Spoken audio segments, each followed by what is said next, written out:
शिवसेना व जिजाऊ शैक्षणिक आणि सामाजिक संघटनेच्या संयुक्त पुढाकाराने ठाण्यातील उपवन येथील पलाई देवी मंदिर परिसरात परंपरेची दिवाळी पहाट या विशेष सोहळ्याचे आयोजन करण्यात आले होते। या कार्यक्रमाला राज्याचे उपमुख्यमंत्री व शिवसेनेचे मुख्य नेते एकनाथ शिंदे यांनी उपस्थिती लावून उपस्थित नागरिकांना दीपावलीच्या शुभेच्छा दिल्या आहेत। यंदाची दिवाळी पहाट आगळीवेगळी ठरले, कारण या कार्यक्रमात येऊर येथील आदिवासी पाड्यातील मुले तसेच कचरा वेचक कामगारांची मुले सहभागी झाले होते।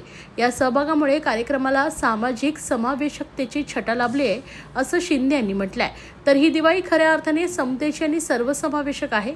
या चिमुकल्यांच्या चेहऱ्यावरील आनंद पाहून खरा दिवाळीचा अर्थ समजतो। आपल्या आनंदात त्यांना सामावून घेतल्याबद्दल जिजाऊ संघटनेचे शिंदे यांनी अभिनंदन केलंय।